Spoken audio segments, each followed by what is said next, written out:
Homes are falling into the Atlantic Ocean right now, today, not slowly eroding over a generation. Collapsing.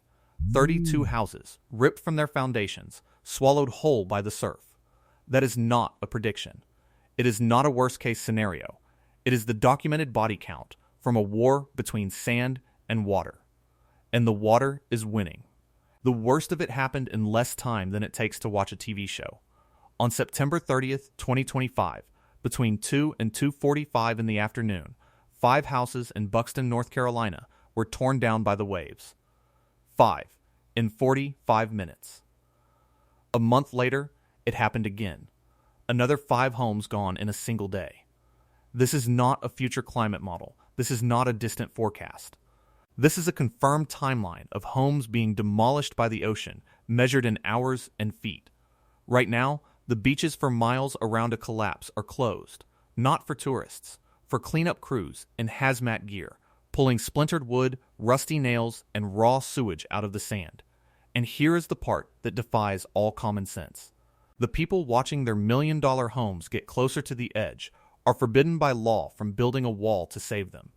A state ban, designed to protect the beach, now forces them to either move their entire house or watch it die. So what happens when the very ground you built your life on simply dissolves into the sea? Here is the number you have to hold in your head. 32. Since May 29, 2020, 32 privately owned homes have been officially declared lost to the Atlantic. That's the count from the National Park Service, the federal agency now managing a crisis that is accelerating faster than anyone can respond. The title says overnight. And for some, it was. An owner goes to bed and wakes up to a phone call that their house is now floating in the ocean. But the bigger truth is more frightening. This is not a single event. It is a process, an execution. And the epicenter of that execution is a thin ribbon of sand called Hatteras Island. A place families have come for generations, specifically the small communities of Buxton and Rodanthe. Between September of 2025 and June of 2026, a single 9-month window, Buxton alone lost 20 homes. That is not a bad year.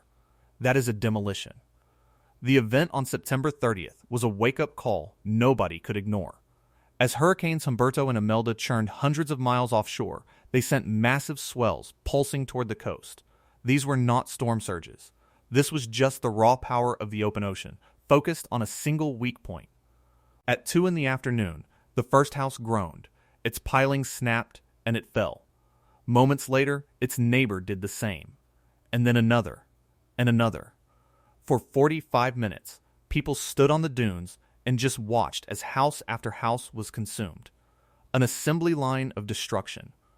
And here is the detail that should stop you cold. The houses do not just fall and break apart. They fall, and for a terrifying period of time, they float.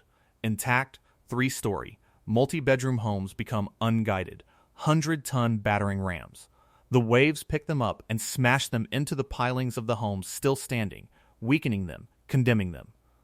A fleet of ghost ships made of wood and glass, crashing into their neighbors until the ocean tears them apart. What the waves leave behind is a toxic wound on the landscape. David Halleck is the superintendent for the Cape Hatteras National Seashore. He's the one who has to make the call to shut everything down. He's the one whose teams have to clean up the mess. Imagine a pristine beach, the kind you see on a postcard. Now imagine it covered in a miles-long scar of debris. Fiberglass insulation, shredded and saturated, looking like dirty cotton candy. Mangled wiring, shattered toilets, and worst of all, the septic tanks. Every one of these homes has one buried in the sand underneath. When the house goes, the tank is ripped open, spilling raw human waste directly into the surf zone. The beach becomes a biohazard. The NPs has to issue warnings, begging people to stay away, not just because of the nails and splintered boards, but because of the bacteria in the water. One house collapses, and miles of public beach become untouchable. A private loss becomes a public health crisis. This is not what anyone signed up for. But on the Outer Banks, it is the new reality. A steady, brutal drumbeat of collapse. And it is going to get worse. To understand why this is happening, you have to understand what the Outer Banks actually are. These are not solid land masses. They are not extensions of the continent. They are barrier islands. A better name would be rivers of sand. They are dynamic, constantly moving systems that are supposed to migrate. Under natural conditions, as sea levels rise, the waves wash over the island. Pick up sand from the ocean side and deposit it on the backside toward the sound. The island literally rolls over itself, moving landward, maintaining its elevation and its existence. It's a process that has worked for thousands of years. Then, we showed up. We drew property lines in the sand. We built NC Highway 12, a single, fragile asphalt artery, and declared that this is where the island would stay. We pinned a moving thing to the ground with wooden pilings and concrete foundations. For a while, it worked. The islands were wide enough. The dunes were high enough. The margin for error was big enough. Not anymore. Laura Moore is a professor at the University of North Carolina at Chapel Hill. She models the future of this coastline. Her work shows that the forces pushing the island backward are now overwhelming the forces holding it in place. Sea levels are rising, giving storms a higher platform to attack the coast. But something more subtle is also at work. The longshore currents, the rivers of water that flow parallel to the beach, are dragging sand away from hotspots like Buxton and Rodanthe faster than it can be replaced. In some places, the beach is retreating 15 feet a year. 15 feet. That's the length of a car. Gone every year. That erosion doesn't happen just during hurricanes. Many of these homes, like the one that fell on February 9th, 2022, collapsed on perfectly calm, sunny days. The collapse happens when a period of high tides, sometimes called king tides, combines with the steady, quiet work of the current. Night after night, water washes around the pilings, pulling away a few more grains of sand. The support system is invisibly hollowed out from below, until one day, there is simply not enough sand left to hold the weight of the house. Gravity does the rest. The pilings buckle, and the structure falls. It looks sudden, but the cause was years in the making. This is what David Halleck, the park superintendent, was talking about when he said, "Perhaps it was more well understood in the past that the barrier island was dynamic, that it was moving. And if you built something on the beachfront, it may not be there forever, or it may need to be moved." That understanding was lost. People saw a house on the oceanfront and thought it was permanent. The ocean is now reminding them, one house at a time, that it is not. What makes this more than just a story about a predictable natural process is the impossible choice it forces on homeowners. If the sand under your house is disappearing, the obvious solution is to build a wall, a concrete seawall, a rock revetment, something hard to stop the waves. But in North Carolina, you can't. It's illegal. The state's Coastal Area Management Act, or CAMA, has a long-standing ironclad ban on hardened structures on the oceanfront. No seawalls, no jetties, no groins. The logic behind the ban was sound and even visionary at the time. Scientists and regulators knew that when you build a hard wall on a sandy beach, you don't save the beach, you destroy it. The wall reflects wave energy back onto the sand in front of it, scouring it away until there is no beach left at all. The wall might save the single house behind it, but it guarantees that the public beach disappears, replaced by a churning, sandy mess right at the foot of the wall. The state decided, decades ago, to protect the beach for everyone over the property of the few. They wanted to avoid the New Jerseyization of their coast, a shoreline armored with concrete where the public can no longer walk. For years, this law preserved the natural character of the Outer Banks, but now it has become a death sentence for these houses. With a seawall forbidden, owners have only 3 options. The first is beach nourishment. This means hiring dredges to pump millions of cubic yards of sand from offshore and dump it onto the eroding beach, making it wider. It's incredibly expensive, costing tens of millions of dollars for just a few miles of shoreline, and it is a temporary fix. In a high erosion area like Buxton, that new sand can be washed away in less than 4 years. It's like pouring money directly onto the sand and watching the tide take it. The third option is to do nothing. Let the house fall. Collect whatever insurance you might have and walk away from a pile of debris that is now the government's problem to clean up. And then there is the second option, the most dramatic, the most desperate, the most quintessentially American response you could imagine. If the ocean is coming for your house, you put the house on wheels and you run. If you're driving down NC Highway 12 on Hatteras Island, you might see something that doesn't make sense. A 2-story, 100-ton beach house, perched on a lattice of steel beams and giant tires, rolling slowly down the road. This is not a hallucination. This is the work of Barry Crum. Crum is the owner of Crumworks, Inc. He's a lifelong Hatteras resident, and he has become the Outer Banks go-to guy for outrunning the Atlantic. His job is to physically lift houses off their foundations and move them inland, away from the hungry ocean. To call this process difficult is an understatement. It is a monumental feat of engineering and logistics. First, his crew digs out the sand from around the house's original pilings. They slide in massive steel lie beams, a temporary skeleton to hold the structure. Then, using a synchronized hydraulic jacking system, they lift the entire house, all 265,000 pounds of it, straight up into the air. They back a set of specialized, remote-controlled dollies under the steel frame. And then, very, very slowly, they drive the house away from the sea. They move them to new lots, further back from the water, sometimes just a few hundred feet, sometimes miles down the road. They have to dodge power lines, navigate tight turns, and cross the fragile dunes without getting stuck. Every move is a high-wire act. One mistake, and the entire house could come crashing down.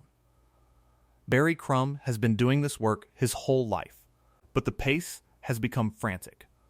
"I've seen a lot," he says, "but I hadn't seen this kind of erosion this quickly before." There is a somberness in his voice. He's glad he can help. He's glad he has the equipment and the know-how to save these homes. But he follows it up with a simple, heartbreaking sentence. It stinks what's happened in the community. He's not just moving houses.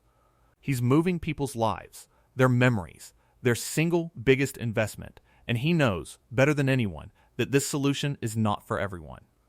Moving a house can cost hundreds of thousands of dollars. It's a solution for the people who can afford it. For every house that rolls down the highway to safety, there are others left behind, waiting for their turn. A turn that may not come in time. The ultimate proof of this race against the clock happened on June 2nd, 2026. The house at 46,000 Ocean Drive in Buxton was in the crosshairs. Everyone knew it was next. The erosion was so bad, the waves were already sloshing under its deck at high tide. The local government, the Dare County Board of Commissioners, was scrambling. They were in the middle of a plan to buy the house from the owner for $250,000. Not to save it, but to demolish it safely. To take it apart piece by piece so it wouldn't create another toxic debris field when it fell. They were trying to get ahead of the collapse. They were too late. On the morning of June 2nd, the house gave up. It splintered and fell into the surf, becoming the 32nd casualty of the crisis. The county was trying to do the right thing. The ocean was just faster. There is a precedent for this kind of managed retreat on the Outer Banks. It's in the region's DNA. In 1999, the iconic Cape Hatteras Lighthouse, a 4,830-ton tower of brick and granite, was itself threatened by the encroaching shoreline. It stood just 120 feet from the waves. So the National Park Service did something that sounded impossible. They lifted the entire lighthouse and put it on rails. Over 23 days, they rolled it, inch by inch, 1,500 feet inland to its current safer location. It was a triumph of engineering and foresight. It proved that when faced with an unstoppable force, sometimes the only winning move is to get out of the way. The problem is that moving a nationally beloved landmark with the full backing of the federal government is one thing. Moving an entire community of private homes, one by one, is another. The lighthouse move was a unified, singular effort. The current crisis is a chaotic, piecemeal retreat, driven by individual wealth and desperation. Barry Crum is moving the houses he is paid to move. But there is no master plan. There is no organized, community-wide strategy. There is just the water getting closer and a patchwork of frantic, last-ditch efforts to stay ahead of it. And the very tool that could provide a more orderly retreat, the law against seawalls, is now under intense scrutiny. On July 7, 2026, the state's Coastal Resources Commission's science panel released a draft report. It wasn't a final decision. It was the reopening of a furious debate. The report evaluated the pros and cons of hardened structures, effectively asking the one question that has been taboo for decades. Is it time to let people build walls? The arguments on both sides are fierce. Proponents say the ban is an act of government overreach that forces people to sacrifice their property for a philosophical idea of what a beach should look like. They point to the economic devastation, the loss of tax base, the sheer waste of watching perfectly good homes be destroyed. Why not let them pour concrete? Why not fight back? Opponents argue that allowing seawalls would be a catastrophic mistake. It would privatize the shoreline, destroying the public beach that is the lifeblood of the entire region's tourist economy. It would simply push the erosion problem down the coast, starving neighboring beaches of sand and creating new hotspots. They argue that building a wall is just delaying the inevitable at a huge environmental cost. You can save the house, but you will kill the beach. And a house on the Outer Banks with no beach in front of it isn't worth saving. This debate isn't just about policy. It's about two fundamentally different visions of the future. One where humans draw a line and defend it with concrete, no matter the cost. And another where humans accept that some lines cannot be held, and that survival means learning to move. Right now, on Hatteras Island, both futures are happening at once. The government is holding the line on its no seawall policy. And Barry Crum is moving mountains of wood and steel to get out of the water's way. It's a contradiction playing out in real time. Underneath all of this, the clock is ticking on a much bigger threat. NC Highway 12. The only road in.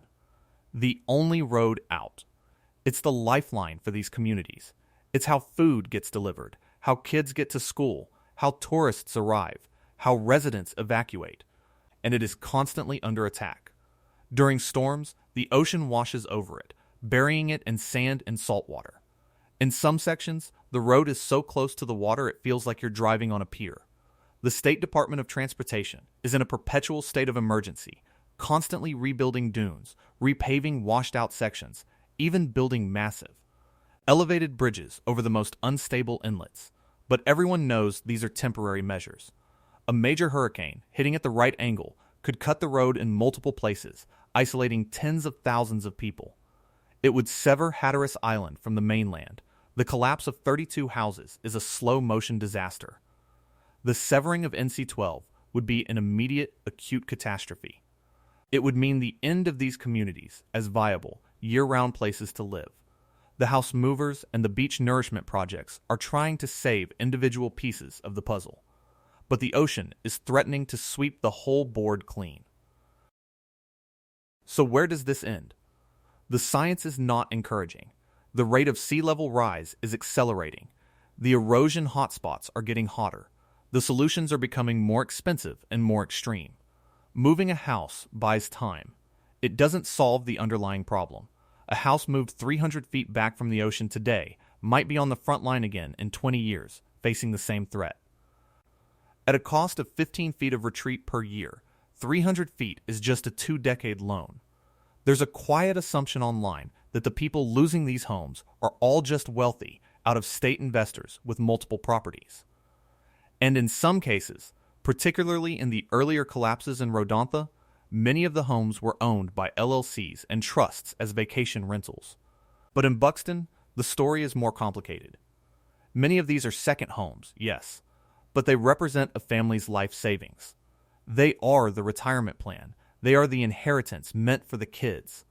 It's not a line item on a corporate balance sheet. It's the dream, crumbling into the tide. There is no easy villain here. It isn't the fault of the homeowners who bought a piece of paradise.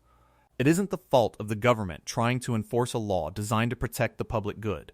It isn't even the fault of the ocean, which is just doing what physics dictates. The crisis is the result of 1,000 seemingly reasonable decisions made over decades that have added up to an impossible reality. The decision to build so close to the water. The decision to pin a moving island in place. The decision to value a permanent structure on an impermanent piece of land. The future of the Outer Banks may look like its past. Before the houses, Before the highway, people understood this place was temporary. They built small, simple cottages that could be moved. They adapted to the whims of the water and the sand. The Cape Hatteras Lighthouse was moved in 1999 because its builders, 150 years ago, understood the island moves. That wisdom was forgotten. Now, it is being relearned, the hard way. Stand on the beach in Buxton, on a quiet morning. You can see the gaps in the row of houses, like missing teeth. You can see the brand new pilings of a house that's just been moved, sitting awkwardly on a fresh plot of sand hundreds of feet from its old neighbors. You can see the deep tire tracks from Barry Crumb's dollies, a temporary scar leading away from the water. And you can see the ocean. Calm, blue, relentless. It's not angry. It's not malicious. It's just coming. The houses fell. The debris was cleaned up. The beaches reopened. But the sand is still moving. The water is still rising. And the question that hangs in the salt-filled air is not which house is next.